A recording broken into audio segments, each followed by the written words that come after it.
কখনো কখনো আমার মনের ভেতর গানের মানুষ জেগে ওঠে, তখন গুনগুন করে কণ্ঠে সুর তুলি। কিন্তু সেটা আমার একার গান। গান গাইতে, গান শুনতে এবং গানকে ভালোবাসতে আমার ভালো লাগে। সেই ভালোবাসা থেকেই আমাদের আজকের আয়োজন মিউজিক জার্নি। আমি রাজীব রহমান, আপনাদেরকে স্বাগতম জানাচ্ছি। আজকে আমাদের সাথে আছে ভেরি ট্যালেন্টেড সিঙ্গার ইতি। ইতি, কেমন আছো? ভালো, ধন্যবাদ। আপনি কেমন আছেন? আমি ভালো, থ্যাংক ইউ। সো তোমার মিউজিকটা কিভাবে শুরু করলে তুমি? মিউজিকের ক্যারিয়ার আসলে শুরু করেছি গত 5 বছর হলো, কিন্তু শেখার কাজটা শুরু হয়েছে অনেক ছোটবেলা থেকেই। তো তোমার এই গানের পিছনে ইনফ্লুয়েন্স কারা, বা কিভাবে তুমি মানে এই যে মিউজিকটা অন্য কিছু না নিয়ে অন্য কোনো ক্যারিয়ার বা অন্য কিছুতে ইন্টারেস্ট না হয় তুমি কেন মিউজিকের দিকে ঝুঁকে পড়লে? সেটার কথা বলতে গেলে আগে আমার ফ্যামিলির কথা বলতে হয়। আমার ফ্যামিলিতেই মিউজিকটা অ্যাকচুয়ালি রান করে। আচ্ছা। আমার বাবা মা প্রফেশনালি কখনো না হলে আমাদেরকে সবসময় এনকারেজ করেছিল। আমার বড় 2 বোন প্রফেশনালি ছিল। আচ্ছা। আমার বড় বোন এখানেও প্রফেশনালি গান গাইছে। তো বাসায় উচ্চাঙ্গ সঙ্গীত, নজরুলগীতি চর্চা সবসময়ই ছিল, যে কারণে আমাকেও বসতে হতো। আচ্ছা তো সেটা থেকে ওই আগ্রহটা, ওই স্বাদটা গ্রো করা নিজের মধ্যে। আচ্ছা আচ্ছা। সো তুমি কি মানে কারো কাছে হাতে খড়ি দিয়ে গান শিখেছো, নাকি কিভাবে মানে কিভাবে তোমার শুরুটা? একাডেমিক্যালি বলতে গেলে তাহলে বলবো যে সেভাবে নাই, কিন্তু আমার বোনরা নিজেরা একাডেমিক্যালি প্রশিক্ষণ প্রাপ্ত ছিল। সো আমার বোনদের কাছে আমার তালিমগুলো নেওয়া অ্যাকচুয়ালি। আচ্ছা আচ্ছা। সো তোমার মানে কখন থেকে তুমি মিউজিক নিয়ে আরো সিরিয়াস হলে যে আচ্ছা আমি এই গানটার মধ্যে যে এত ইন্টারেস্ট যে আমি এটাকে আরো নেক্সট একটা স্টেপে নিতে চাই? How you like found out that, বা how you got more interested on music? সে কথা বলতে গেলেও সেই একই কথাই বলবো, ফ্যামিলি। আর হ্যাঁ, পারিবারিকভাবে সেই উৎসাহটা ছিল, সেখান থেকে আগ্রহটা আসলে সামনের দিকে মানে ফ্যামিলি সাপোর্টটা অনেক বেশি ছিল, এই জন্য তুমি কন্টিনিউ করেছো? ওরা সবসময় ইনফ্লুয়েন্স করছিল যে জিনিসটাকে নিয়ে সামনে এগিয়ে যাও। আচ্ছা। তো ওদের ইনফ্লুয়েন্স থেকে অ্যাকচুয়ালি আমার এনকারেজ হওয়া এটাতে। আচ্ছা আচ্ছা। সো তুমি নিজের গান তো এখন তো মানে তুমি কি নিজে গান গাওয়া ছাড়া মানে লেখালেখি এন্ড সুর কেমন করো বা কি হ্যাঁ, মানে সেটা বলতে গেলে আমার গানের থেকে বেশি লেখার দিকে ঝোঁক ছিল প্রথম দিকে। আচ্ছা আচ্ছা। ছোটবেলা থেকেই টুকটাক কবিতা লিখতাম, আর গানের হাতে খড়ি নেওয়ার সময় থেকে টুকিটাকি লিরিক্স লেখা শুরু করে দিয়েছিলাম, যেটা খুব শাই ছিলাম ইন্ট্রোডিউস করতে, যেটা শুরু হয়েছিল আপনাকে দিয়েই। তো এখন আপাতত কনফিডেন্টলি ভালো কয়েকটা রেসপন্স পাওয়ার পর থেকে এখন কনফিডেন্টলি লেখালেখিটা আগাচ্ছে, লিরিক্স লেখাটা আচ্ছা। স্পেসিফিক্যালি। সো তুমি হোয়াট ডু ইউ প্রেফার মোর, গান লেখা নাকি সুর করা নাকি গাওয়া, কোনটাকে তুমি মোর প্রাধান্য দাও, মানে which is the first priority to you? গানটা নেশা, আচ্ছা। আর লেখাটা এক ধরনের শখ বলা যায়। সো সেদিক থেকে দুটোই দুদিক থেকেই প্রাধান্য পায় আসলে। আচ্ছা। বাট হ্যাঁ, আমি গাওয়ার সময় অনেক সময় আরেকজনের লিরিক্স টিউনও প্রেফার করি। সবসময় নিজেরটা করতে গেলে আসলে ভালো লাগে না। সো তুমি তো নিজের গান লেখো এবং সুর করো, অবশ্যই। সো শোনাও আজকে দর্শকদের উদ্দেশ্যে একটা তোমার নিজের একটা গান শোনাও। শিওর। আমার এখন কথা আর সুর করা একটা গান আছে, যেটা এখনো রিলিজ হয়নি। আচ্ছা, সেটা এখন শোনাবো। ওকে, তো শোনা যাক তাহলে। ঠিক আছে।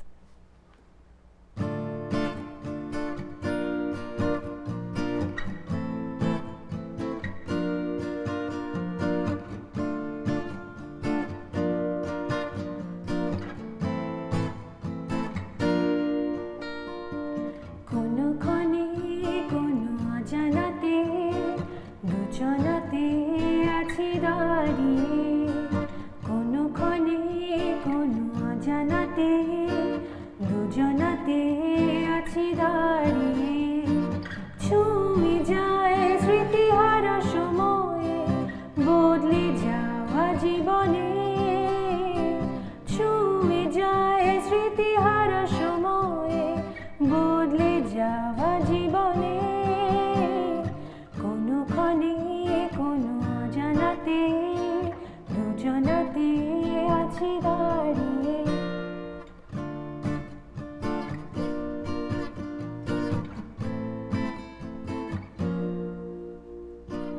থমকে থাকা অনুভূতি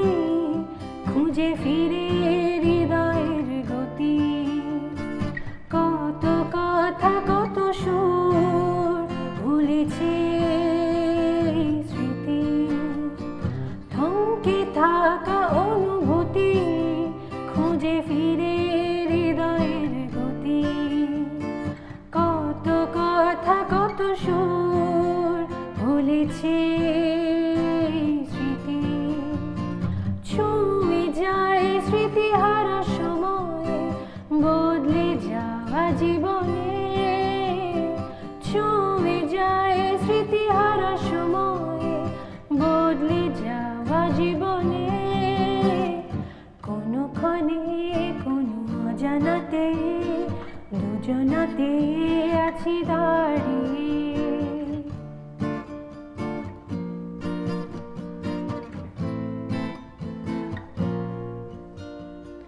দ্বিধার মাঝে সঁপে দেয়া কিছু গোপন বেদনা, বুকে নিয়ে ফিরে চলা আজ দুজনে আনমনা। দ্বিধার মাঝে সঁপে দেয়া কিছু গোপন বেদনা, বুকে নিয়ে ফিরে চলা আজ দুজনে আনমনা। ছুঁয়ে যায় স্মৃতিহারা সময়ে বদলে যাওয়া জীবনে, ছুঁয়ে যায় স্মৃতিহারা সময়ে বদলে যাওয়া জীবনে। কোনো ক্ষণে কোনো অজানাতে দুজনাতে আছি দাঁড়িয়ে। কোনো ক্ষণে কোনো অজানাতে দুজনাতে আছি দাঁড়িয়ে। দারুণ একটা গান শোনালে, ধন্যবাদ। বিশেষ করে নিজের কথা নিজের সুরে গাওয়া নিজের কাছে, এটা কিন্তু অন্যরকম একটা ব্যাপার। ইটস লাইক নিজের ভাব প্রকাশ করাটা আর কি। Thank you. দারুণ একটা গান। তো এরকম তুমি নিজের কতগুলা গান আছে লেখা এবং সুর করা? অ্যাপ্রক্সিমেটলি বলতে গেলে 15-20টার মতো হবে। Wow, nice. Thank you. So কতদিন ধরে তুমি গান লিখছো? মানে লেখাটা কবে শুরু হয়, লেখা বা সুর? লেখালেখিটা 7-8 বছরের মতো। 7-8 বছর ধরে। হ্যাঁ। আচ্ছা, তো এর মধ্যে তোমার কথা আসলে তোমার অ্যালবামের কথা আসতে পারে। তুমি অ্যালবাম ফার্স্ট, তোমার অ্যালবাম কি বা কেমন, কি ধরনের অ্যালবাম ছিল? সলো না কি ধরনের অ্যালবামে তুমি কাজ করেছো? ফার্স্ট যেটা প্রফেশনালি বের হওয়া সেটা একটা মিক্সড অ্যালবাম ছিল, যেটা 2008-এ ডাবল আর প্রোডাকশনের আন্ডারে বের হয়েছিল। ওটা একটা গানই ছিল জাস্ট মিক্সড অ্যালবামে। ওকে, সো চলো তাহলে আমরা এই গানটা শুনি। শিওর।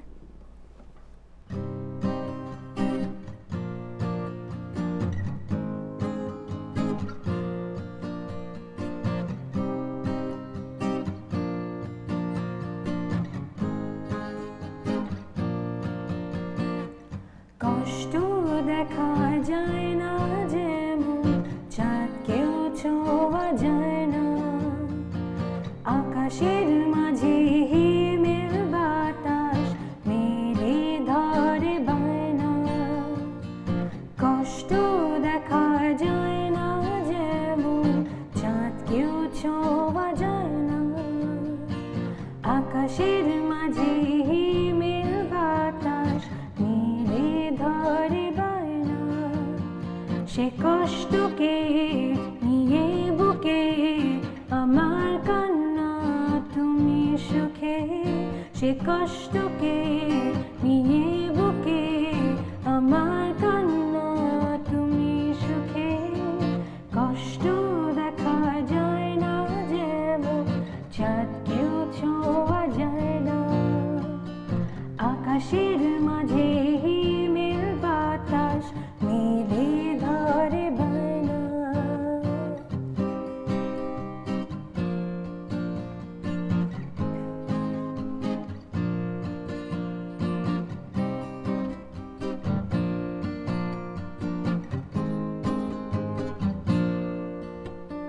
কাজল চোখে প্রতিক্ষণ আমার কি প্রতিফলন, তোমার হাসি আবেশি আমার হৃদয় আবেগী।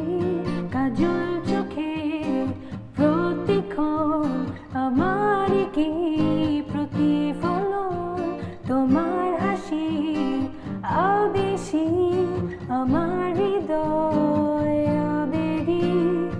যত কষ্ট ছুঁয়ে ছুঁয়ে যাক আমার হৃদয়, মুছে যাবে সব কান্না, ধরবে সবই বায়না।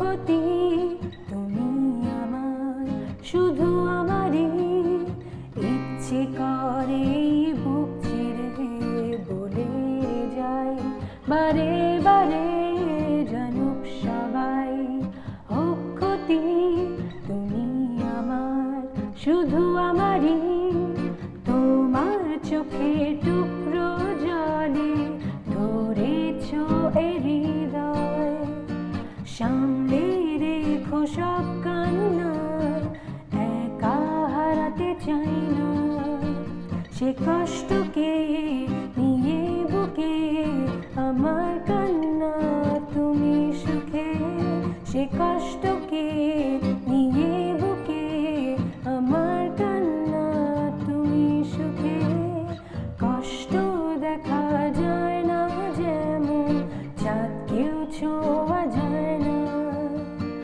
আকাশের মাঝে হিমেল বাতাস মেলে ধরে বায়না দারুণ একটা গান, দারুণ। ধন্যবাদ। এই গানটা অ্যাকচুয়ালি আমিও নিজেই মানে I am big fan of this lyrics, খুব সুন্দর লিরিক্স, মিনিংফুল অ্যান্ড দারুণ লিখেছো তুমি গানটা। থ্যাংক ইউ। আমরা আরো তোমার গান শুনবো এবং আরো গল্প করব, তার মধ্যে আমরা ছোট একটা বিরতি নিব। Let's take a very small break. We will come back very soon. Stay tuned with the music journey.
Welcome back to music journey after the break. আমরা ইতির সাথে কথা বলছিলাম আমাদের গান এবং অনেক গল্প নিয়ে। সো ইতি, সবাই তো কম বেশি মানে কারো দ্বারা ইনফ্লুয়েন্স হয় বা কারো দ্বারা মানে শিখে বা দেখে বড় হয়, যাদের ইনফ্লুয়েন্সটাই মেনলি। তো তুমি এমন কোন জানরার মধ্যে থেকে তুমি ইনফ্লুয়েন্স হয়েছো, বা কাকে দেখে, বা কোনো গ্রুপ, ব্যান্ড বা সাম সার্টেন আর্টিস্ট যাকে তুমি ইনফ্লুয়েন্স করেছো, সার্টেন জানরা, কাদের মাধ্যমে বা কিভাবে তুমি ইনফ্লুয়েন্স, বা কি জানরার ভিত্তিতে তুমি ইনফ্লুয়েন্স, বা এখন কিভাবে তুমি নিজেকে দেখো? বেসিক্যালি আমাকে নিজেকে ইন্ট্রোডিউস করতে গেলে আমি পপ জনরার দিক থেকে নিজেকে ইন্ট্রোডিউস করব। আচ্ছা। বিকজ আমার হাতে খড়ি যদিও ক্লাসিক্যাল থেকে, কিন্তু দেখা যায় যে after my teenage period I got more interested on band music. No, of course, because classical is very important for any genre. People's like they're singing from Basic rock, ta even rock. exactly. You call, but because classical থেকে যে backgroundটা, এটা that builds up your the whole system. Exactly. Right. Okay, so তুমি কি মাথায় রেখে একটা গান লিখো বা সুর করো, বা কোনটা আগে করো, গানটা লেখো আগে নাকি সুর করো আগে, বা কিভাবে, how does it work out? এই প্রশ্নটা আসলে না আমাকে অনেকেই করে, তো আমার খুব সহজ যুক্তি, ডিপেন্ডস অন দ্য সিচুয়েশন। কখনো টিউন মাথায় আগে আসে, কখনো লিরিক্স মাথায় আগে আসে, সো ডিপেন্ড করে কোনটা আগে আসছে। আচ্ছা আচ্ছা আচ্ছা, ওকে। সো তুমি কোনটা এনজয় করো বেশি, মানে গান লেখাটা নাকি সুর করাটা? লেখাটা বেসিক্যালি লেখার উপর তোমার বেশি আয়ত্ত। হ্যাঁ। আচ্ছা, আর তুমি যেহেতু গাইতে পছন্দ করো, যে pop artist, as a pop artist তুমি নিজেকে বলছো, যে even though you have a classical background, but তুমি পপ ছাড়া কোন কোন জানরাকে তুমি বেশি ইনফ্লুয়েন্সড, বা তুমি ছোটবেলা থেকে শুনে আসছো, বা এখন তুমি নেক্সট স্টেপগুলি নিতে চাচ্ছ যে হ্যাঁ আমি এই ধরনের গানে আমি করতে পারি, এক্সপেরিমেন্ট করতে পারি? হ্যাঁ, আমি এটা এগ্রি করি যে একটা সিঙ্গারের আসলে ভার্সিটিলিটি থাকা দরকার আছে। তো অবশ্যই। পপ জনরা ইন্ট্রোডিউস করলে আমার হাতে খড়ি কিছুটা হলেও নজরুলগীতিতে, আধুনিক বাংলা গানের উপর আছে, সো ওগুলোতে আমি কন্টিনিউ করে যাচ্ছি এবং সামনেও ইচ্ছে আছে যে আরো কন্টিনিউ করব ওগুলো। আচ্ছা, ওকে। সো যেহেতু পপের কথা আসলো এবং তুমি বলছো যে it's more, you are more into pop, Yep. so why don't you sing a pop song for us? And what about, you know, it doesn't matter it's a Bengali or English or any other country, I mean languages. তাহলে I একটা ইংলিশই শোনাই, Okay. English soft romantic pop song, যেটা বিশ্ববিখ্যাত Valentine song হিসেবেও বিখ্যাত। Okay. আর originally এই ট্র্যাকটা করেছিল Keith উইটলি, Okay. যেটা কিনা অ্যালিসন ক্রস সামনে ইন্ট্রোডিউস করেছিল পরবর্তীতে। সো সেটা কি আজকে শুনাই? Wow, sounds good. All right.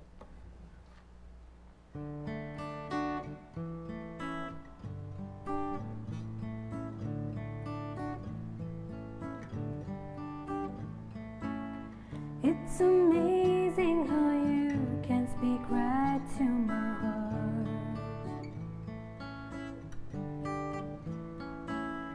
Without saying a word, you can light up the dark. Try as I may, I could never explain what I hear when you don't say a thing. The smile on your face lets me know that you need me. There's a truth in your eyes saying you'll never leave me. The touch of your hand says you'll catch me if ever I fall.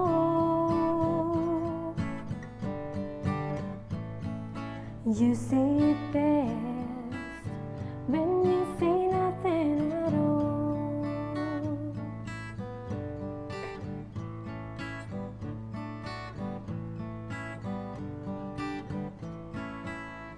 All day long I can hear people talking out loud, but when you hold me near, you drown out the crowd.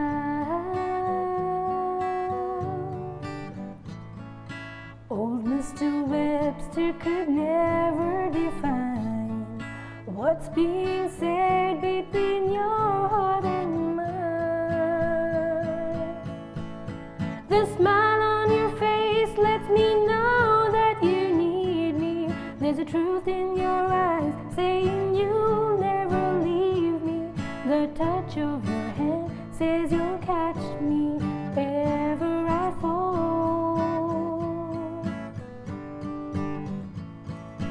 You say it best when you say nothing at all.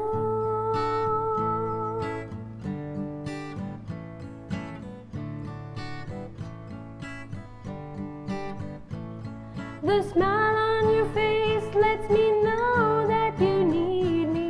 There's a truth in your eyes saying you'll never leave me. The touch of your hand says you'll catch me if ever I fall.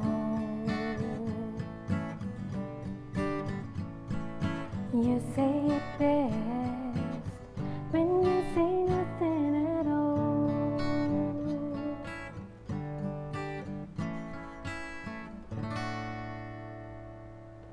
Wow, nice, nice. Thank you. So এখন তুমি মিউজিকের পাশাপাশি আর কি করছো? মিউজিকের পাশাপাশি আমি এখন জব করছি, পড়াশোনা করছি।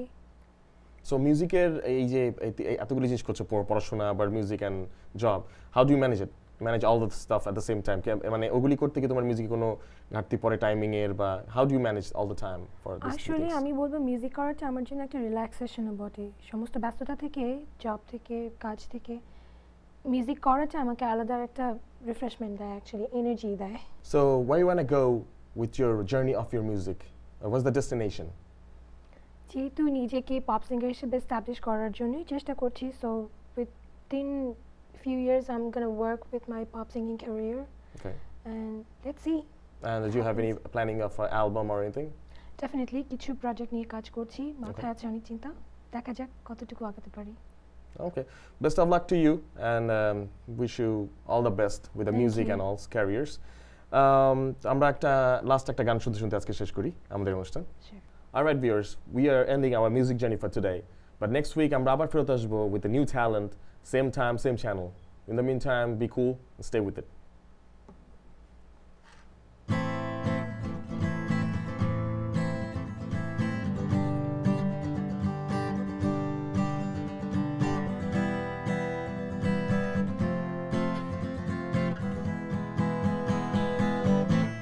আমায় দেখো না, ফেরানো যাবে না, পাখিরা কুলায় ফেরে না, আমায় দেখো না, ফেরানো যাবে না, ফেরারি পাখিরা কুলায় ফেরে না।